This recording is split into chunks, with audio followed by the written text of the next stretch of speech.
people, welcome back. I'm Nat at Mud Magic. Thank you for joining me again for another session on Stevie the Wonder Wheel. So I got asked by somebody in comments if I would show how I throw my yarn bowls. So I was having a bit of a throwing session today, so I thought I'll do it today. So I've kind of started on this one because it's reclaimed clay. It's a bit wet, so I don't know how this one's going to go. But so you want a wider base because for yarn bowls got to fit a ball of wool in there, and then you want to bring your top in as well because you want to keep the ball of wool in there. So I'm just going to see how I go with this piece. I can see already it's got really big air bubbles. I coned it up and down a few times, but it's not a happy piece. But then, you know, maybe that's good. Maybe I can show you what to do when you get air bubbles. Just break them up. That was a huge air bubble, that one. Try and fill it in with clay. If I get something out of it, well, I guess that's a good thing to show you as well, that don't give up if you get air bubbles and things. You can keep going with it.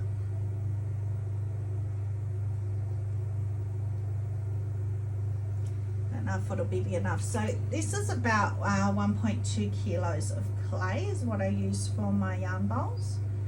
So we'll just see what I get. So again, always pulling inwards.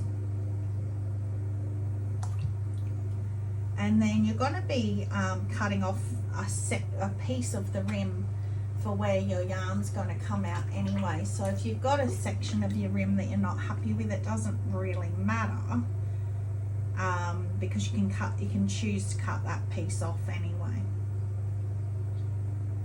So this one might be a bit small, but it'll give you the idea of what I do anyway. I'm going to do two. So the other piece of clay is a new piece off the bag, so it will be better. Well, I hope it will be better. Won't have air bubbles anyway. Famous last words. Alright, so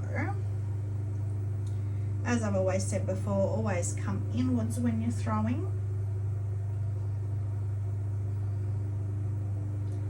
And then you want to make these like a belly bowl. And then you want to bring the top back in because it's got to hold a ball of wool.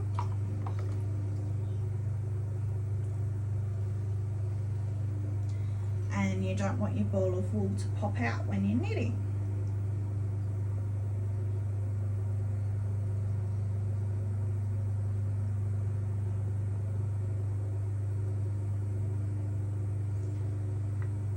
So that's a little bit smaller because by the time it shrinks, that's what you've always got to think about with pottery. That's going to shrink down and be a bit small, but for the purposes of showing you how I do it, I'll continue on with it. So I fold the top in like that just so that it will hold the ball of wool in. It's very soft, very unhappy piece because it's reclaimed.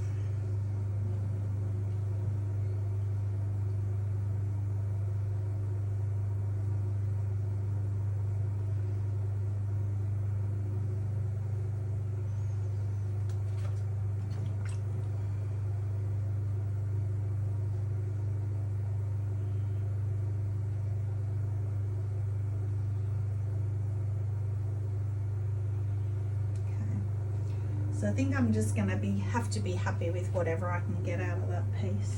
It's not very happy piece of clay.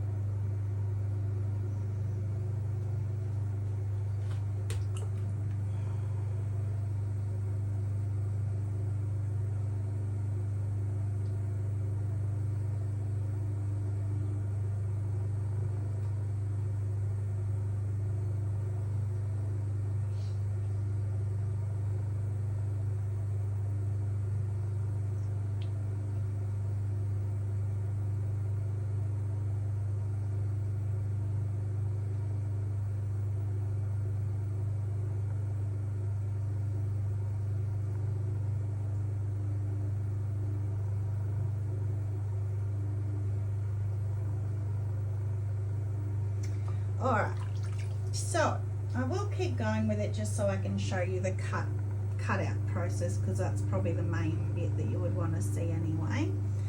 And then we'll do the second one. Hopefully the second one will behave itself. One's a bit wonky.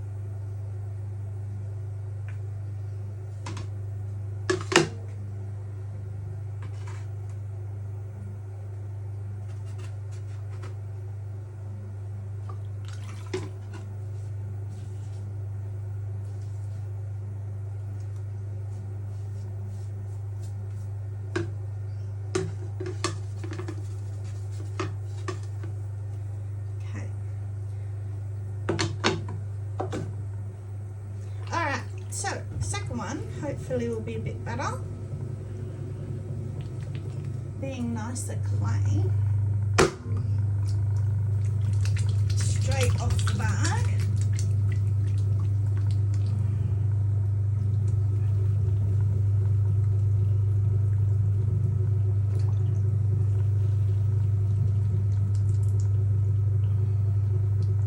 Feels stiffer already, which is nice. The other one was so wet.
So if it doesn't feel quite centered, just hang out there for a while. And then you'll just feel it kind of click in.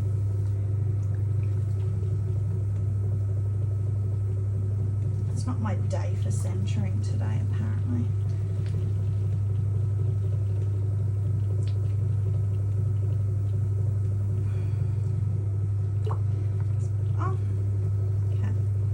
And then, as I say, you want a bigger base for a yarn bowl because you want it to be stable when you're knitting. You don't want it to come flying along with your bowl of wool. Knitting or crocheting. And did I say? Can't remember if I said these are really popular at markets with grandkids wanting to buy them for their grandparents that knit or crochet. So they're a very popular gift. So I needed more anyway. So I thought, well, I'll just video it. So it actually is a bit of an air bubble in the middle there. After saying I had no air bubbles in this one. Sometimes it can be harder. You can feel it when it's spinning around fast, but then trying to find it when you stop can be a bit hard. Okay.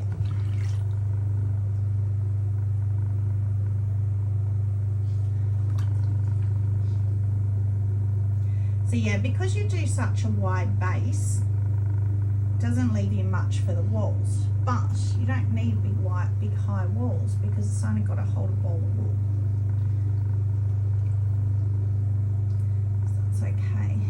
this is also about 1.2 kilos of clay,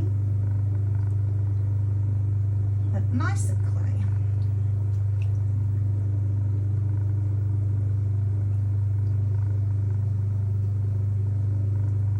So again, always going in when you're pulling, but that's kind of the shape you want it to be in the end anyway, because you want the top to come in to hold the ball of wool in.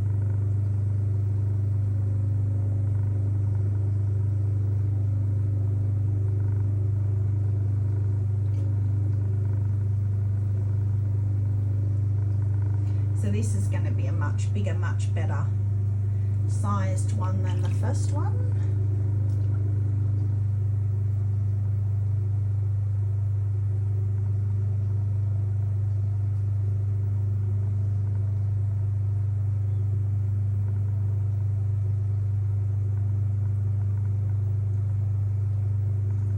So you don't really want to, you want to try and keep your rim a bit thicker because you're going to bowl it, but at the same time you're going to carve it. So when you carve it, you don't want it to look really thick in the wall through the bit that you cut out, if that makes sense. So it's a fine line. So I might start bowling this one now, telling it can be a bowl.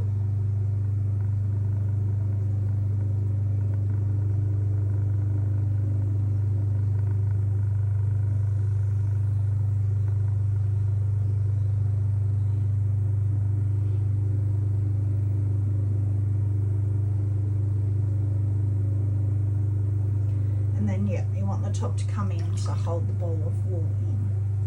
So this is a much better size. As you can see, it's heaps bigger than the last one, which is what I want.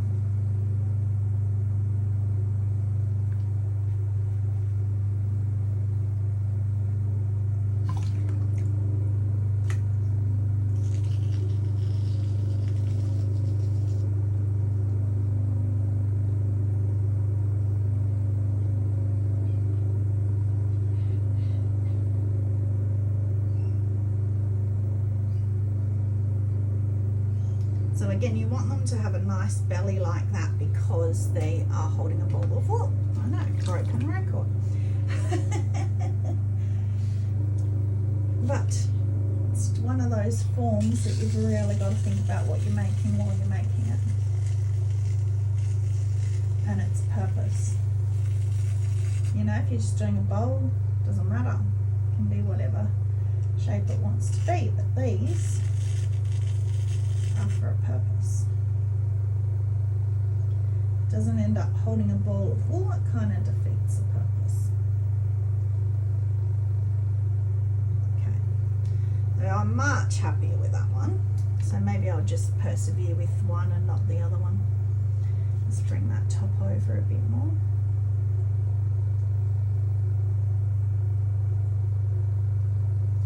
And then we're going to cut the hole out of the rim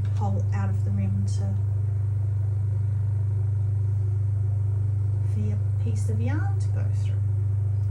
So that is much better.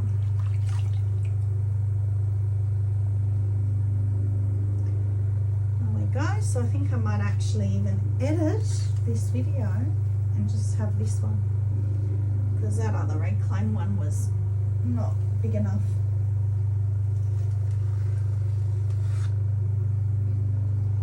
Much happier with that. All right.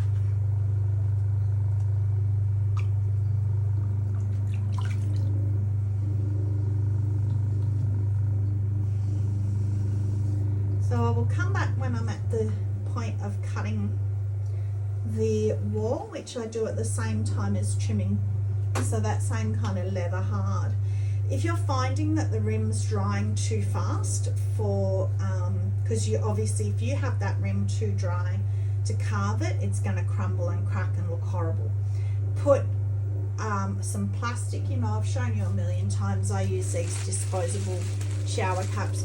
Just put it over the rim, sort of like halfway down, and let the base still dry so that you can trim the base. And yeah, to try and keep it even. That's sort of what I do if it's really hot day and it's drying too quick. So that is it. So I will be back to show you the carving out of the hole. Bye.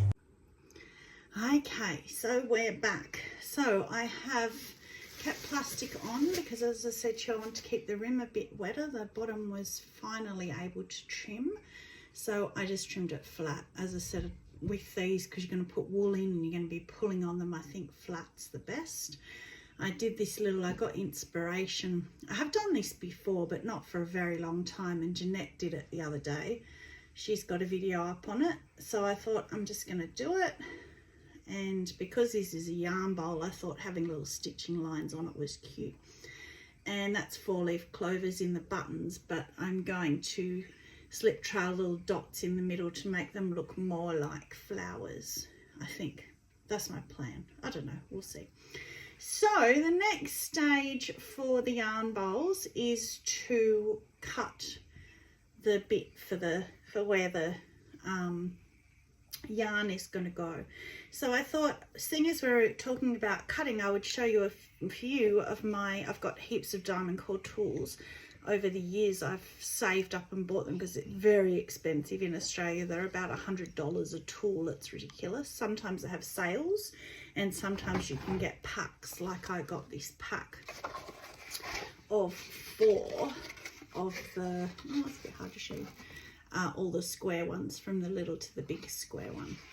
So they're good if you want to do geometric shapes with the same shape but different sizes. But my favorite ones are, so this one is really good for digging out, just if you've got like a mug, oh, and you just want to dig out chunks, go down and dig out chunks. That's really good.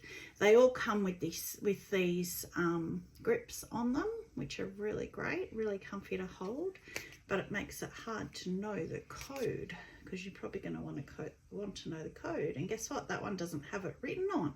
That's very unusual for them. They usually have the code on the wooden bit, but it doesn't. So put those back on before I lose them. That one.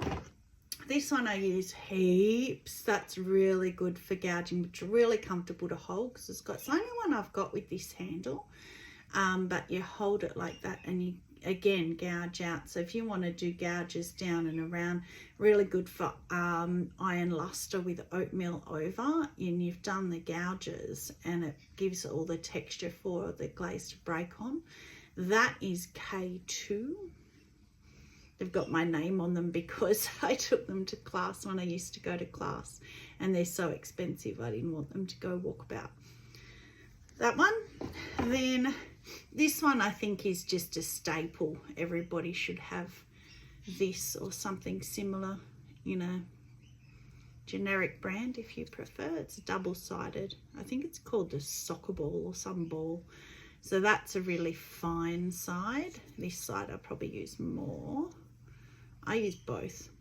But with the diamond core ones, they're diamond, of course, because it's diamond core. So they're quite rough to be able to cut the clay. So a lot of people just use little stylus balls, but they're just round balls. So all you're doing is pushing into the clay. Whereas this will actually cut through the clay. It's really nice to use. So that is L3. I think that says L3. That's probably backwards for you because I've got it on selfie mode. And then this one is really quite new to me. Trace bought it for me and I really love it, but I haven't used it too much yet. So what its purpose is meant to be is because you've got it gouges 2 lines.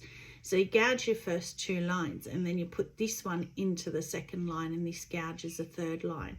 Put that in and then you gouge a 4th line. But you've got then equidistance between your lines. So if you're doing swirlies, you can go swirly down, then put this side into your last swirl and just follow it. And then you know you're going to get this exactly the same. And I've used it and it works really, really well. So if you like doing that kind of carving, that's brilliant, which is called the FP10. So FP is their fine point range, which is my favorite range of theirs, so FP10. And then the last 2, which absolutely my favorite 2, easily my favorite 2 of these 2. Trace and I both have these. If you love carving, these are the two I would recommend. They are brilliant. So the only difference is this one is more of a pointy end. This one is more squared off at the top. It's a bit hard to see. So probably if I was only picking one due to price, this one, which is the one I'm going to use today, that is easy, my favorite. This one being really pointy can give you a bit of a sharp carve, whereas this one, because it's a tiny little bit squared off, oh, I think you can see that with the door behind, a tiny little bit more squared off, it gives you a softer carved line. So they are, I think they're in the FP range as well. Look at how many, they give you 3, so you can't read what they are, if it's even written on them, but I'm sure they are from the FP. Yeah, so that's FP4 is the sharper one, and my favorite is, oh, it's really hard to get these off, never got them off before, FP1. So they, FP1 would be my absolute go-to recommendation, even over this one. This is great, but this will do pretty much the same thing. And with this, you can find with this, because it's just a round ball, you can find it kind of pushes the clay a bit, especially if your clay is a bit wet. It can kind of push the clay, whereas this will still carve it. I just love, this is the best thing I ever bought. That's the best tool. I just love it. I go to it every time, unless I want bigger chunks or something a bit different, but this one. So I very rarely use this one because it's so similar, FP4. So FP1 would be, if anybody asked me for one diamond core tool, that would be it. Right, so all as I do with these, it's going to be a bit hard to show you, but all I do is I find a spot, like if there's anywhere on here that looks a bit rough or a bit weak or whatever, like especially with having done this texture, if there was a bit that looked like it was going to crack, then that's what I would choose to cut out. The other good thing to do with these too is if you want to do a transfer on them, it looks really good too. So if you want to put a flower transfer all over, I've done that a few times.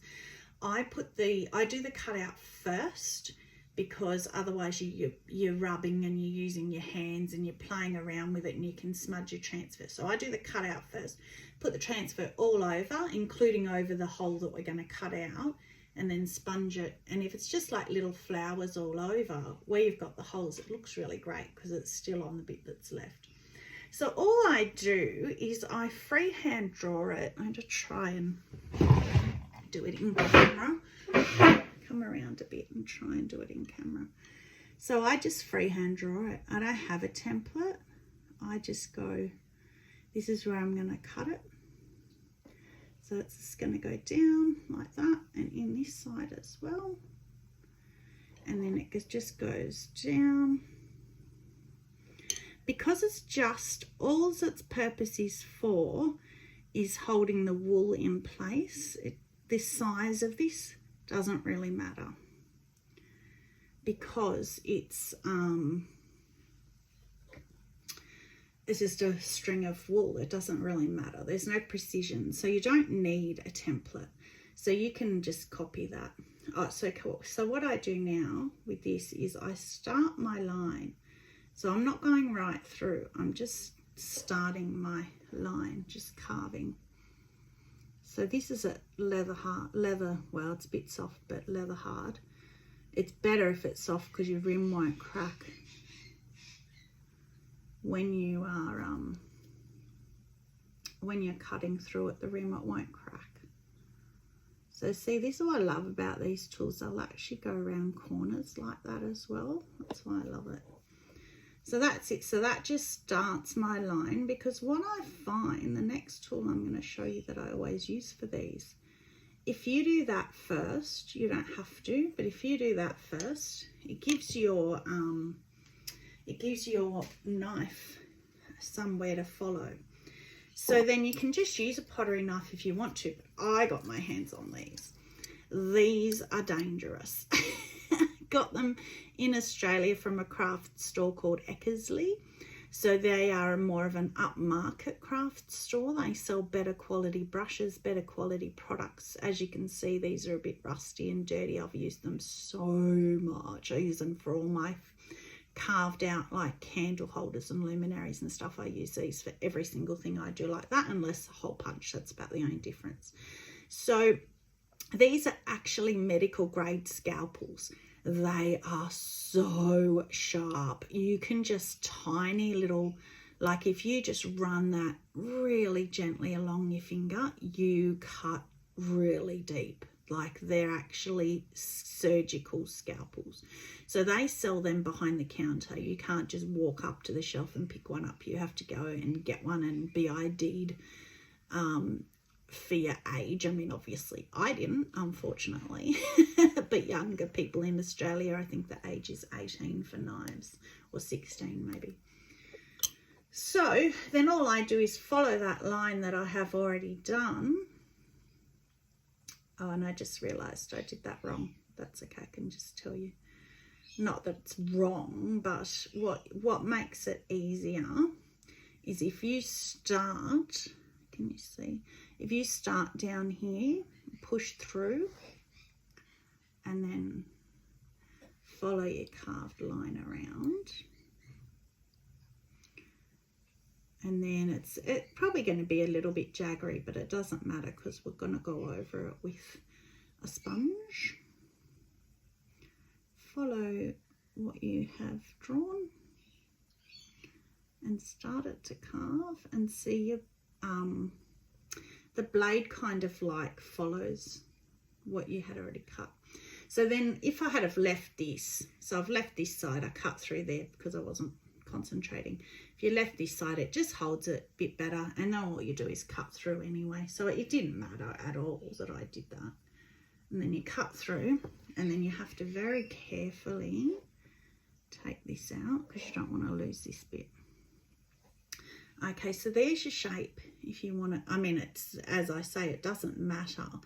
Your shape is not too important, just that general shape. Because if you imagine your ball of wool, I should have brought a ball of wool in, your ball of wool here, and then you've got it coming out, coming through here and up, and you're knitting upwards, so that's going to hold it. So as long as you've got this bit at the top here where your wool can hold it, then that's all good. So you'll see potters that will make these yarn bowls, and they'll just cut holes here for the wool, and so then you've got you poke your wool through rather than having it cut through the top. I will almost guarantee you that they are not knitters. I'm a knitter, and that annoys me because if you are knitting something with multiple colors and you want to change out your color in your ball of wool, and you've only got a little hole, you can't do it unless you cut that color off. And if you want to keep that colored ball of wool attached to your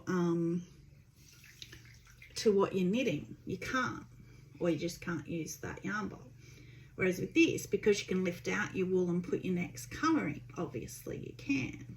I mean, you can have 4 colors in here all at once if you want.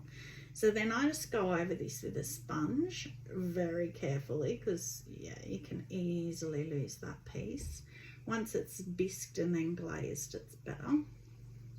But that's the other thing as a knitter, you don't want sharp edges because you don't want to snag your yarn. So it's really important to sit here and take your time and go over and over and over this. Get it really nice, smooth, because believe me, knitters will look at that when they're at your markets to buy one. They will check that, they will look at that. Or crocheters, I shouldn't just say knitters, crocheters. So that's the outside. So I've kind of smoothed the outside. I'll play with it more later. So obviously then you've also got to get inside and do the inside. So it can be a bit delicate because that is so fine, that little piece. Sometimes in the kiln that piece can kind of warp in a bit as well, but again, it doesn't matter because it still serves its purpose, it still works, doesn't matter. So what I then do, my only other tip would be to get one of these, cotton wool bud, we've all got them right, wet it, and then get right in this bit here. Get right in there and really smooth that, because that is where that's where the wool's going to run. So when you've got a ball of wool in here and you're knitting or crocheting, that's the way you're going to be pulling it up that way. So you really don't want the wool jagging on there. People are just, they're not going to use it, and they're just going to be disappointed or even annoyed because they spent money on something that's not practical. So I take a lot of time with it, water, just smoothing that top part out. And that's how easy it is. Again, as I keep saying, I am not at all artistic, so for me to be able to just draw and cut that is so easy. Just take a screenshot of that shape if you want to. And go down deeper, you can make that more of a point. I wouldn't recommend making that more of a point, because you're just giving more sharp edges to jagger the wool on. And that's a pretty good shape what I've done there. So this bit here is not holding the wool in, doesn't matter. It's this top bit when you're pulling up and knitting. So you can, some people do this more of a hook so that your wool doesn't drop down, like, which sometimes I do that too, so that doesn't really bother me either way, that's fine. So I will get out my air pen and I will put little dots in here. I think it needs it, they're kind of smudged out a bit, and then fire him, and you'll see him, well, you've probably already seen him in the thumbnail, so I don't even know yet what glaze I'm going to use. But because when you do those buttons, when you push, they do this button effect, which you can use any stamp. Flower, I didn't have a little flower one, or I would have used a flower.